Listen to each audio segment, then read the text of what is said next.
Bonjour, je m'appelle Anthony Pépin. Dans le cadre d'un projet de fin d'études qui est une vulgarisation scientifique sur la pratique sportive et les blessures dans le sport, je vais vous parler d'un sport que ça fait 15 ans que je pratique moi-même, qui est le judo. Le judo a été inventé en 1882 par Jigoro Kano au Japon. Depuis son invention, le judo a vite évolué à être un des sports les plus populaires au monde. En fait, c'est le sport de combat un contre un le plus populaire. D'autres exemples de sports de combat pourraient être le taekwondo, la lutte ou le MMA. Le judo compte actuellement 28 000 pratiquants à travers le monde, dont 8 millions seulement au Japon. Donc, si on aborde le côté plus compétitif du judo, il y a plusieurs façons de gagner. Premièrement, ce qu'il faut savoir, c'est qu'il y a deux points différents. Il y a les wazari et les ippons. Les wazari peuvent avoir une infinité, tandis que les ippons, aussitôt qu'il est marqué par le judoka, on gagne automatiquement. Le wazari va être fait si on projette le partenaire pas complètement sur le dos, s'il tombe sur le côté ou bien qu'il roule sur le dos.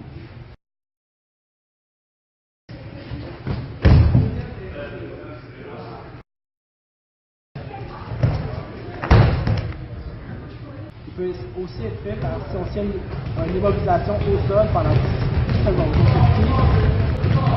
Le hippon, lui, sera fait quand le partenaire tombe directement sur le dos, par abandon sur une clé de bras ou pour abandon sur un étranglement.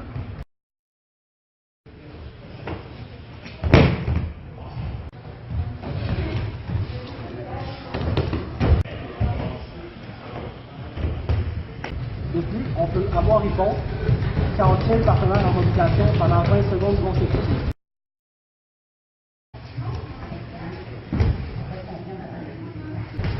On peut aussi avoir hippon par shooter pénalité en ligne, qui entraîne une disqualification du partenaire. Bonjour, je suis présentement en présence du coach de judo de Saint-Hilaire de Trois-Rivières. Donc, j'aimerais vous présenter. Oui, je m'appelle François Noël, ceinture noire 5e dan. Je suis entraîneur à temps plein, c'est mon métier. Ça fait 20 ans que je fais ça. Donc ici à Trois-Rivières, on est un club de judo de la ville, avec la ville de Trois-Rivières, les loisirs, mais aussi un centre régional de développement pour la fédération. Donc les athlètes qui sont en devenir pour aller vers le centre national doivent passer par un centre régional comme nous pour faire le saut plus haut, ensuite se préparer pour aller au centre national. OK, donc en vue de notre projet de fin d'études, on travaille sur les muscles, le sport et beaucoup les blessures dans le sport. C'est quoi les blessures au judo que vous diriez qui arrivent le plus souvent? Bien, on peut catégoriser ça dans deux types de blessures. Les blessures communes, ou on pourrait les appeler les blessures simples, et les blessures plus graves. Donc, si on va dans les blessures plus simples, on va parler, nous, en judo, étant donné qu'on tire énormément, on sert beaucoup de nos doigts, c'est des foulures, des entorses aux doigts, aux phalanges, les ongles qui peuvent lever, les orteils, la même chose. La plupart du temps, ça peut être les blessures simples, une foulure à la cheville, une entorse de cheville. Les blessures simples, c'est la plupart du temps, c'est ce genre de petites blessures-là qu'on peut continuer à s'entraîner, même si on a ces blessures-là, en appliquant des tapings, en faisant des traitements. Les blessures plus graves seraient plus au niveau des genoux, les entorses aux genoux, les ligaments croisés antérieurs la plupart du temps, les commotions, les problèmes aux épaules et aux coudes sur les abandons. Est-ce que vous pensez que des blessures comme ça, c'est normal que ça arrive dans le sport ou est-ce que ça serait possible de toutes les éviter? Ça, c'est une bonne question. Les blessures ne devraient pas être normales dans le sport. Les règlements sont faits pour essayer de prévenir les blessures. Maintenant, le sport à haut niveau nous amène toujours à avoir des blessures. On ne peut pas complètement les endiguer. Et la question, c'était comment on peut faire pour les éviter. Bien, c'est aussi simple que de s'entraîner correctement, puis de s'entraîner en développant nos forces, mais aussi beaucoup nos faiblesses, d'avoir une bonne stratégie, d'avoir un plan de musculation à l'extérieur du judo, d'être préparé physiquement, mentalement et techniquement. OK, puis vous parlez de blessures qui arrivent souvent comme les ongles qui lèvent ou des foulures au moins parce que vous avez beaucoup au judo. Est-ce que tu penses que c'est des blessures qui pourraient être évitées ou ça, c'est des blessures qui sont vraiment nécessaires dans le sport?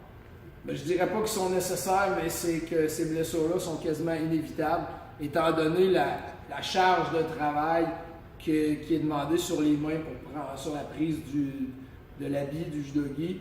C'est comme les gens qui font de l'aviron, ils vont avoir l'usure des cloches sur les mains à l'intérieur à force de frotter.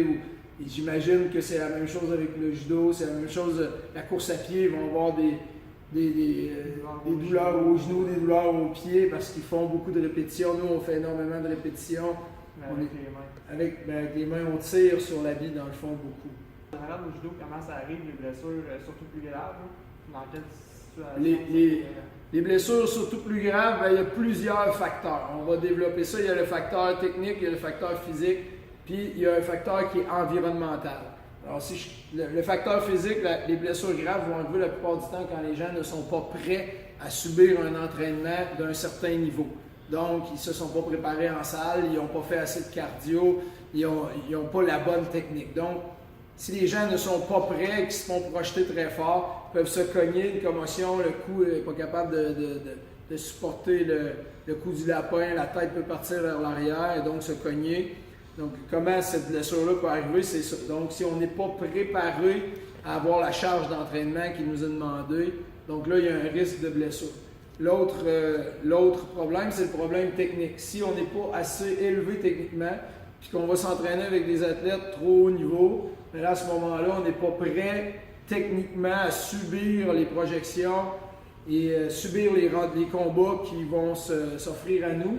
Donc là, encore une fois, il y a un risque de blessure. Bon, il y a un grand risque de blessure. Et le dernier facteur, il y a un facteur environnemental, c'est, nous ici, on est chanceux, on a un local de judo complètement dédié au judo, il n'y a que le judo ici. Donc, il y a des protections sur les murs. Donc, se cogner sur le mur, ça serait pas vraiment le point de sol, les tapis au sol. Donc, le facteur environnemental, on essaie d'enlever le plus de problèmes possible. Si on avait les murs de béton, puis qu'il y aurait beaucoup de monde qui combattent en même temps, on se cogne dans le mur, blessure. Maintenant, comme ce soir à l'entraînement, il y avait énormément de monde sur le tapis, donc le plan d'entraînement doit être fait en fonction du fait qu'il y a beaucoup trop de monde sur le tapis. Donc, il faut prendre en considération ça parce que deux groupes qui se cognent en pratiquant ensemble, c'est le facteur environnemental, c'est un peu ça. Quand on va s'entraîner ou quand on va faire une compétition en Amérique du Sud, en plein été, quand il fait 40 dehors, ben, il faut être prêt à subir cet entraînement-là. Donc, le facteur environnemental est lié pour beaucoup. S'il fait trop froid dans le gymnase, s'il fait trop chaud, ça peut amener des blessures musculaires, des blessures physiques, la fatigue. J'imagine que la fatigue chez un athlète aussi, ça peut entraîner des blessures. Ben là, on peut parler de la ligne du surentraînement, là. On peut parler de la charge d'entraînement versus la forme physique. Ou juste un athlète qui est fatigué un soir, j'imagine que niveau concentration. Ben, il n'y a rien de bon là-dedans. C'est comme faire un examen à l'école quand on est fatigué. Donc, c'est la même chose à l'entraînement. On peut pas. Si on est trop fatigué, il faut moduler l'entraînement comme entraîneur afin d'essayer d'être capable de bien sentir le pouls de nos athlètes pour qu'ils, justement, ils dépassent la ligne et qu'ils se blessent. Merci beaucoup. Ben, merci beaucoup. Merci.